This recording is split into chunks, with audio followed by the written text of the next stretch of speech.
Bonjour les amis, j'espère que vous allez bien. Moi je vais super bien. On se retrouve aujourd'hui pour la suite de notre série. Dans la saison 1, on avait créé une application de gestion de factures, mais en monoposte, donc un seul utilisateur. Imaginez que vous avez plusieurs employés. Vous voulez que tous utilisent l'application en même temps en fait. Là, il faut faire du client-serveur, donc on doit mettre notre base de données sur un serveur.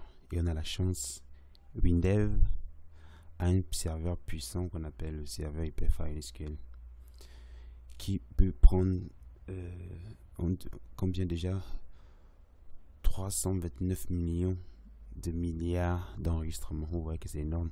Donc c'est un serveur robuste, un serveur qui sera toujours là, qui va toujours répondre à vos besoins. Vous voulez de la puissance, il sera là. Vous voulez de la vitesse, il sera là, etc. etc. Donc, on a vu gestion de facture en monoposte. Maintenant, on va aller en client-serveur. L'avantage du client-serveur, comme je vous le disais tantôt, on a plusieurs utilisateurs, donc plusieurs machines peuvent attaquer la base de données. Si une machine tombe en panne, c'est pas grave, on peut simplement les changer, on réinstalle le client et on continue à travailler. Alors que l'ancien modèle Hyperfile SQL classique, si la machine tombe en panne, et on va arrêter au travail tout de suite. Donc arrêt de la chaîne de production. La chaîne de production sera interrompue. Donc ce qu'on va faire, c'est on va lancer le serveur. Serveur Hyperfile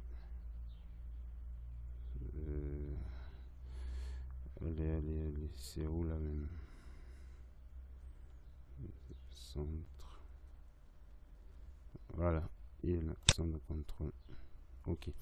Donc, si vous ne savez pas installer le serveur, dites-le moi en commentaire, comme ça je vais vous montrer. Donc là, j'estime que vous avez déjà installé le serveur. Et voilà, et on peut continuer. Donc, ce qu'on va voir aujourd'hui, c'est importer notre base de données qui était en local dans le serveur et connecter notre logiciel à la base de données qui est hébergée dans le serveur. Donc, on se connecte tout de suite.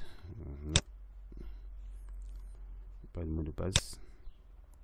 Voilà, j'utilise le compte administrateur. Mais ce que je vous conseille, c'est de créer un utilisateur, mais des groupes d'utilisateurs pour vos bases de données. Parce que là, je vois le super utilisateur, il voit toutes les bases de données. C'est pas intéressant. C'est risqué.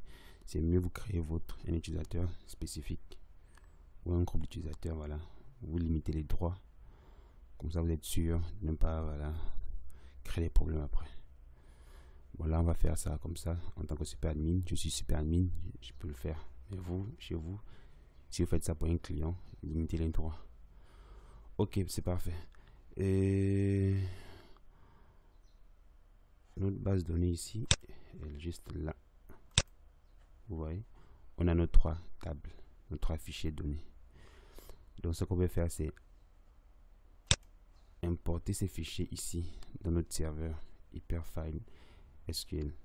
Donc on va venir par exemple ici importer une base Hyperfile SQL classique. On clique dessus. On va se rendre dans le dossier, notre projet, principalement sur exe. Voilà. Notre dossier s'appelle, le dossier de projet s'appelle Nemasoft. Donc on cherche Nemasoft, Nemasoft série. Voilà, on choisit exe ici. Voilà, et on met OK. Suivant, on choisit le nom de la base de données en fait, de destination. On va mettre gestion facture. Ok, il va créer la base de données. Voilà, le serveur a créé la base de données. Mais suivant, on peut mettre mot de passe de l'analyse. Bon, s'il y a un mot de passe dans l'analyse, vous le précisez ici, mais comme il n'y a pas de mot de passe dans notre analyse, on passe suivant. Voilà. Comme vous pouvez le voir ici, on peut aussi directement prendre l'analyse. Voilà, c'est aussi une option. En tout cas, à force de forger, vous deviendrez des forgerons. Il y a beaucoup de choses, beaucoup de possibilités.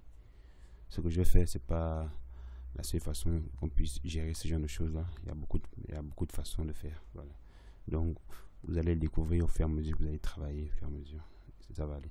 Ok, donc on a nos trois fichiers ici, facture, facture produit, produit. Donc on met suivant. Voilà, suivant simplement. Voilà. Nos fichiers ont été importés dans le centre de contrôle Hyperfile SQL. On met OK. Donc, notre base de données est juste là. Voilà, vous voyez nos fichiers de données ici. On peut double-cliquer pour voir les enregistrements. Voilà, on a nos factures ici. On a les détails ici. On a les produits ici. Voilà, tout y est. Donc, l'importation a bel et bien réussi. Maintenant, on va aller connecter notre super logiciel au serveur. J'avais déjà pris un code, voilà, pour gagner un temps en fait. Ici, comme j'ai l'habitude de le faire, donc j'ai juste pris ça comme ça et j'ai mis ici, voilà. Base de données, c'est gestion. Voilà, ici, gestion, facture, voilà. On enregistre. On voit ici, on met H création c'est inexistant. Il va créer tous les fichiers de données, voilà.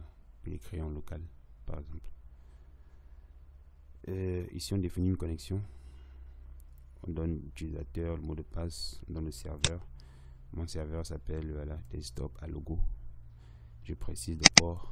Vous voyez, la base de données c'est là. Le provider, on précise que voilà, l'accès c'est client serveur. Il peut faire client serveur.